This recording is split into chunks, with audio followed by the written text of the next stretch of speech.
Em um dos períodos mais áridos do país, o Senado Federal, pacificado e produtivo, manteve a altivez e responsabilidade esperada das instituições.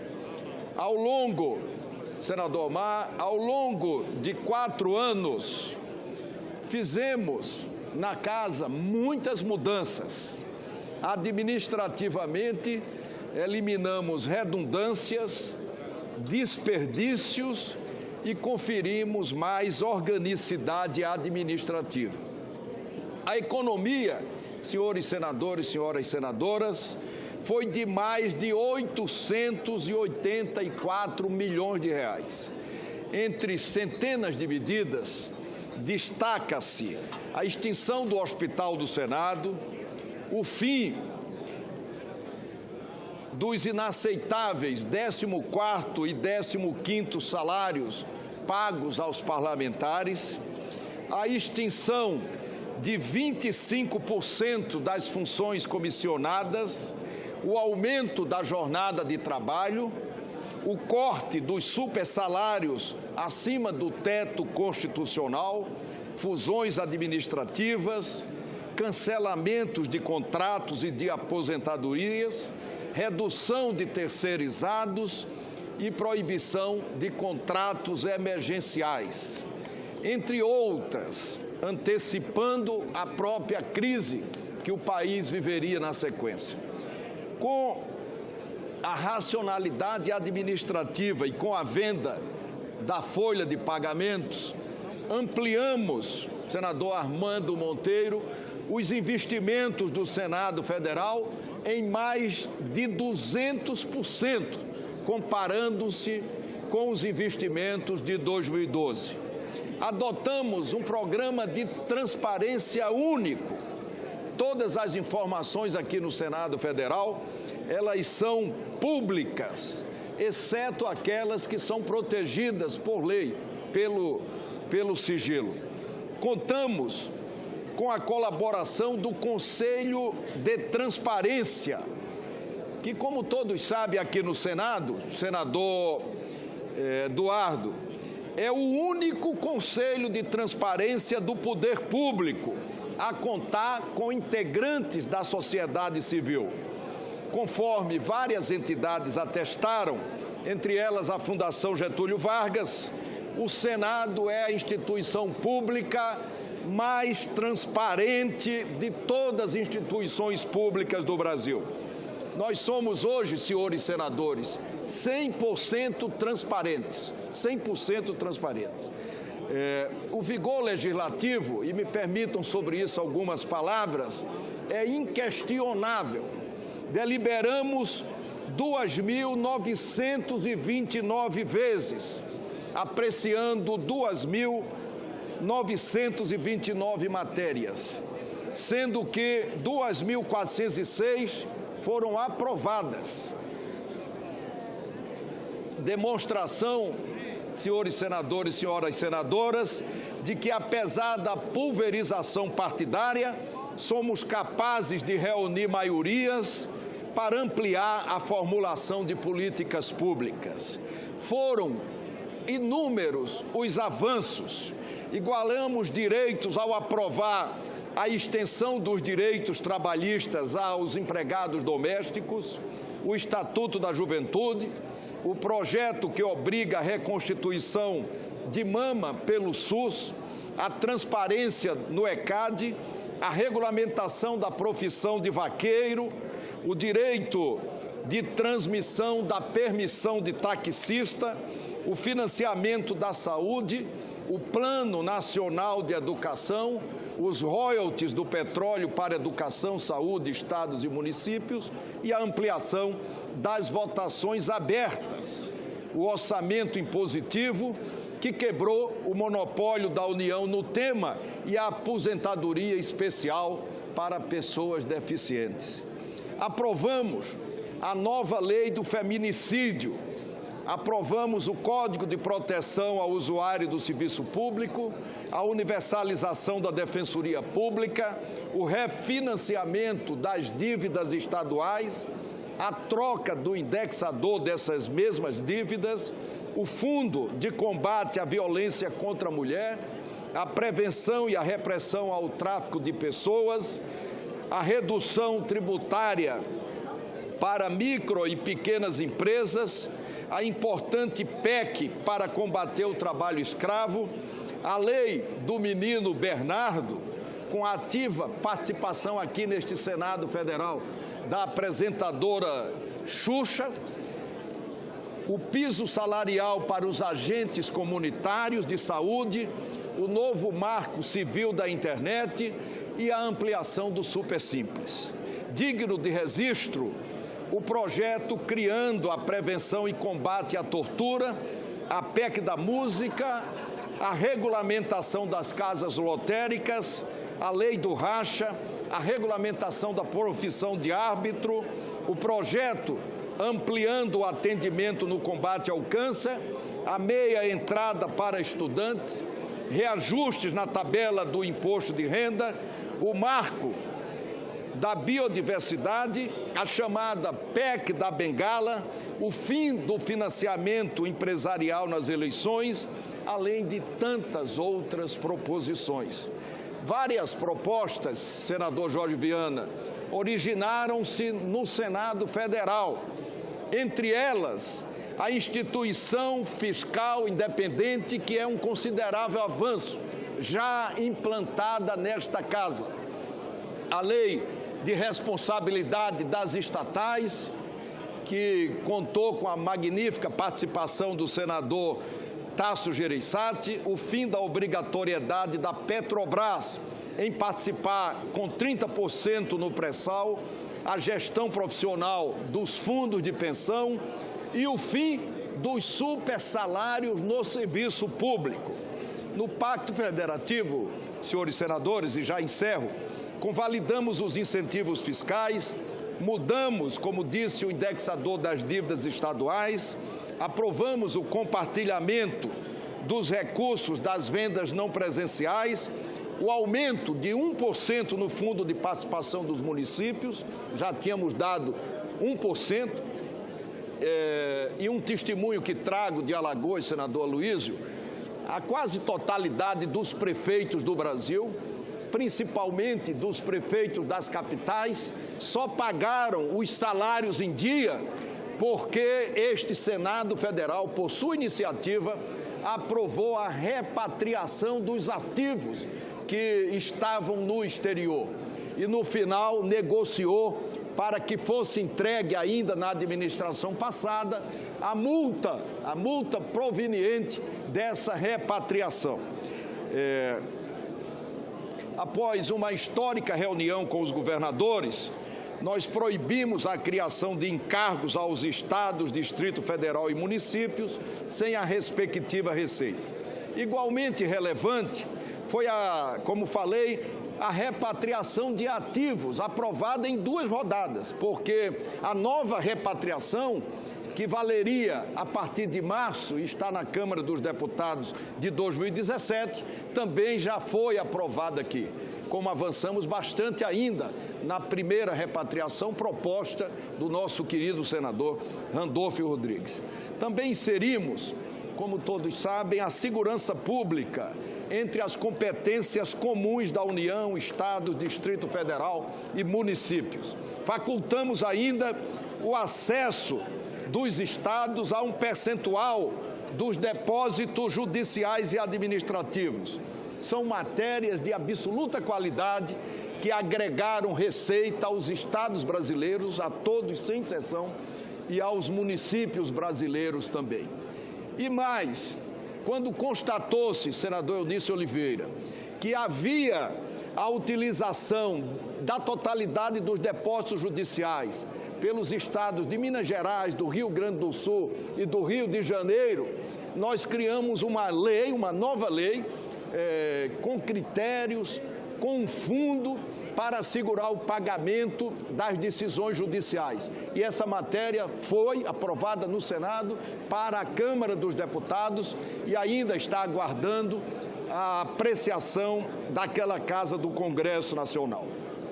A primeira demonstração desse vigor legislativo foi verificado logo após a volta do civismo, no meio do ano de 2013.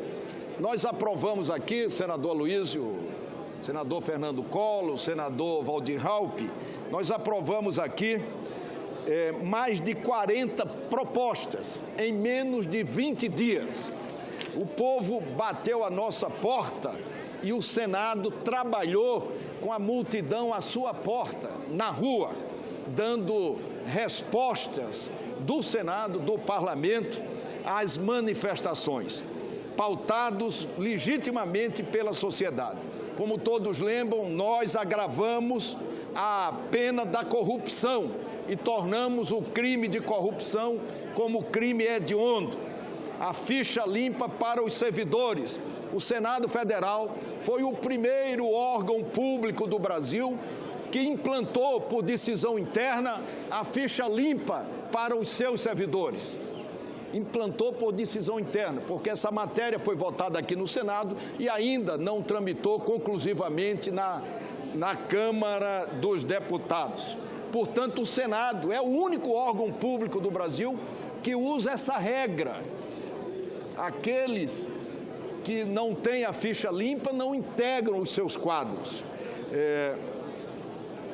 Votamos também na oportunidade a redução de exigências de leis para apresentação de leis de origem popular, o fim da aposentadoria como prêmio para magistrados e promotores condenados por corrupção, a perda automática de mandato parlamentar em casos de condenação, o direito de resposta nos meios de comunicação, o simples para a advocacia e o fim do voto secreto para vetos e cassação de mandatos. Institucionalmente, como todos sabem, foram inúmeros os avanços. Nós criamos aqui no Senado as sessões temáticas para adensar discussões dos temas nacionais. Depois da lei que obriga a discriminar o preço dos impostos nos produtos, o Senado Federal, desde 2014, avalia o sistema tributário nacional e afere a carga tributária que recai sobre a atividade produtiva. Fortalecendo o Congresso, devolvemos com os vetos a palavra final ao Legislativo do processo parlamentar. Quanto às MPs, senhores senadores, e já concluo, quanto às MPs, cujos conceitos de urgência e relevância vinham sendo banalizados, deixamos de examinar aquelas que chegam ao Senado com menos de 7 dias e devolvemos algumas medidas provisórias inconstitucionais, entre elas uma que criava tributos, e criamos, como todos sabem, contra a própria Câmara dos Deputados, a pertinência temática, para evitar os jabutis e contrabandos que tanta incerteza jurídica inspirava e foram regra do Congresso Nacional, infelizmente, durante muito tempo. No Supremo Tribunal Federal, prevaleceu, e é bom que todos escutem isso, a tese de que não se pode fazer o controle preventivo das leis e coibimos os indiciamentos de senadores pela Polícia Federal. Também, por iniciativa da mesa do Senado Federal, mantivemos o tamanho das bancadas no Congresso Nacional. Todos lembram que uma decisão do Tribunal Superior Eleitoral mudou o tamanho da representação dos estados no Congresso Nacional. E por decisão do Congresso, nós votamos um decreto legislativo e mantivemos o tamanho das bancadas. Quando essa casa, senhores senadores, foi invadida, reagimos à altura, algumas vezes de maneira enfática, porque a situação, infelizmente, exigia. Procuramos, como sempre, o reparo na justiça. A invasão dada por autoridade incompetente, um juiz de primeira instância, foi reformada pelo Supremo Tribunal Federal, devolvendo a harmonia e o equilíbrio entre os poderes. Ninguém, senhores senadores, ninguém absolutamente busca imunidade, mas as apurações, como tenho dito em todas as oportunidades, precisam se fazerem dentro da lei, no limite da lei. Não se combate eventuais crimes cometendo outros crimes. Na sessão temática sobre o abuso de autoridade, nós convidamos aqui para um debate franco, uma conversa olho no olho como esta, nós convidamos representantes do Ministério Público e o juiz Sérgio Moro. Se o Legislativo entender que não deva votar a matéria proposta pelo Supremo Tribunal Federal, tudo bem, mas esta matéria já é uma matéria enraizada na sociedade brasileira. Apesar das tentativas para embaçar o noticiário, o abuso de autoridade é uma matéria enraizada hoje na sociedade brasileira, tal qual o supersalário no serviço público, onde infelizmente poucos em detrimento de milhões, chegam a ganhar 70, 80, 100, 200 mil reais por mês. A mesa diretora, senador Jorge Viana, também foi altiva, como recomenda a Constituição Federal, na controvérsia liminar dada por um ministro do Supremo Tribunal Federal pelo afastamento do seu presidente e reformada pelo pleno daquela Suprema Corte. Fizemos, como todos sabem, revisões históricas, das quais eu carrego comigo muito orgulho.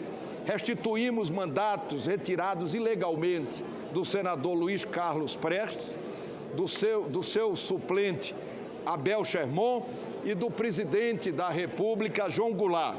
Foi uma espécie, senhores senadores, de exumação da própria história brasileira, recusando falsidades que perduraram por anos para reencontrarmos oficialmente com a verdade.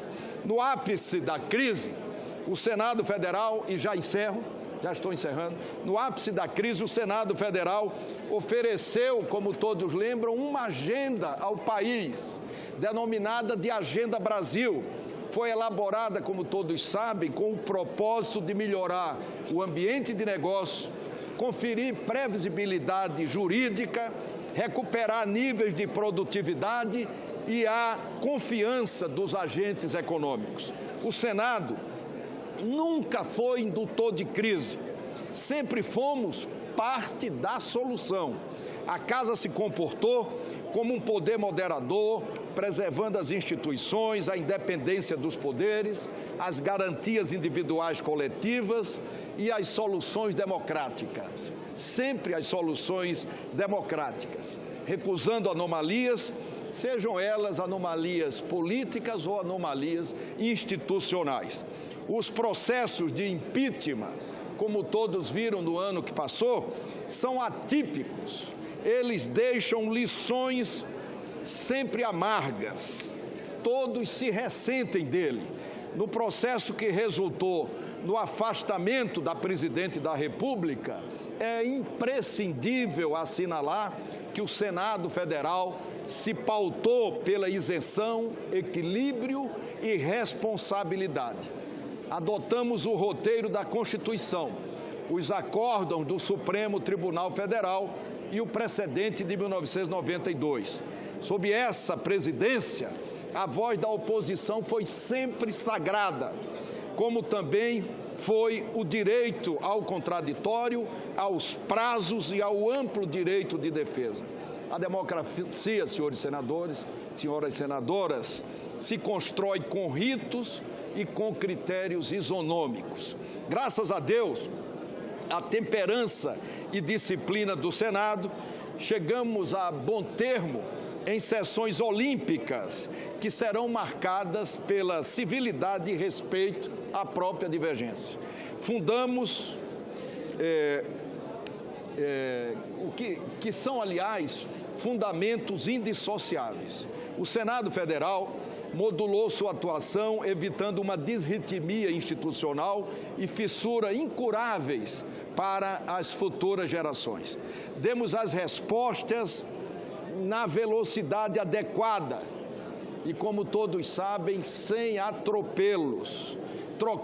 Tocamos o processo no velocímetro da lei. Não pisamos no freio para procrastinar, nem aceleramos atropelando a defesa, território sagrado e inviolável, repito. Desejo, nessas poucas palavras, agradecer aos integrantes da mesa diretora do Senado Federal, ao senador Jorge Viana, primeiro vice-presidente do Senado Federal, que em todos os momentos, independentemente da circunstância que nós vivíamos, cumpriu um importantíssimo e responsável papel. Senador Romero Jucá, segundo vice-presidente da Casa, que também em todos os momentos colaborou para que esse processo avançasse. Vicentinho Alves, primeiro secretário, que foi fundamental para que nós transformássemos o Senado Federal num órgão 100% transparente. 100% transparente. Senador Zezé Perrella, segundo secretário. Senador Gladson Cameli, terceiro secretário. Senadora Ângela Portela, quarta secretária. E aos senadores, queridos amigos, Sérgio Petecão, João Alberto de Souza e Eumano Ferrer. Sem eles, os avanços do Senado, senador Fernando Collor, senador Benedito de Lira, não seriam possíveis. Eu quero agradecer ainda aos líderes, a todas as senadoras, a todos os senadores, aos servidores dessa casa, visitantes, colaboradores, homenageados, debatedores, jornalistas, repórteres, telespectadores, ouvintes e cada um que aqui compareceu com ideias, propostas ou mesmo críticas nesses últimos anos que marcaram a vida nacional. A permeabilidade é que faz essa casa pulsar cada vez mais forte e ser representativa. Embora alguns segmentos no Brasil, na ambição do poder, estejam flertando perigosamente com o fascismo e desprezando o valor do voto, garanto, mais uma vez, que eles não passarão. A história não perdoa os oportunistas e jamais esquece os covardes e os omissos. A política exige reflexão, responsabilidade e altivez. Os eleitos no sistema representativo não podem se transformar em uma manada tangida pelo medo e subjugada pela publicidade opressiva. Jamais seria presidente do Senado Federal e do Congresso Nacional para me conduzir com medo, para me conduzir com temor.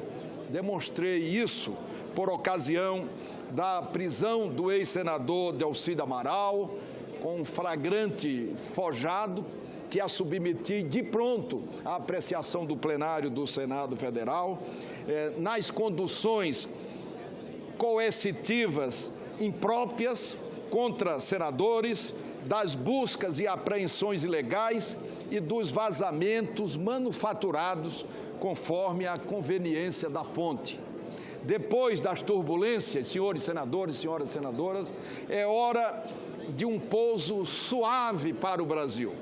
Ele exige pacificação, concórdia e também mesmo, sempre defendi e quero repetir, a continuidade da Lava Jato. Eu desejo aqui, antes de anunciar o resultado da eleição, cumprimentar mais uma vez a presidente Carmen Lúcia pela recente homologação das delações da Odebrecht e tenho dito, queria repetir, que qualquer investigação requer transparência e mesmo o fim do sigilo sempre nos aproxima da verdade e evita manipulações e evita vazamentos. Eu acho que quem já mudou o seu sistema investigatório no mundo todo civilizado, e o Brasil precisa seguir esse caminho, precisa, antes de qualquer coisa, abrir o sigilo das investigações. A partir da ocorrência de qualquer fato, é preciso que se abra, se quebre, se derrube o sigilo das investigações, para que a população não seja manipulada, o que infelizmente com muitos, com todos, é evidente que não, mas com muitos tem acontecido no Brasil. O Congresso Nacional estará, como disse sempre, queria repetir, em boas mãos com a condução do senador permitam a falta de isenção, permitam-me a falta de isenção, porque nestas últimas palavras eu não posso não só omitir a minha vontade, o meu desejo, respeitosamente ao senador Medeiros, mas eu não posso, não estou privado de emitir a minha consideração. Eu tenho absoluta convicção, se o senador Eunício Oliveira foi eleito, ele conduzirá com muita sabedoria, com muita competência este Senado Federal para que nós avancemos no sentido de outros progressos e ainda mais da transparência. O Eunício Oliveira, como todos sabem, mais do que meu líder, é meu amigo querido, é meu amigo pessoal, a quem tenho uma grande estima, interlocução frequente. Como todos conhecem o Eunício é um excelente administrador, um hábil negociador e tenho certeza que não economizará suas melhores energias para que voltemos aos dias de prosperidade da sociedade brasileira. Eu quero mais uma vez agradecer a todos pela paciência e peço que Deus ilumine a todos nós, ao futuro presidente que será anunciado agora. Eu quero me colocar à disposição dentro desta casa, com o meu trabalho, com a minha dedicação, para que eles possam materializar tudo aquilo que ele planejou. Muito obrigado a todos os senadores.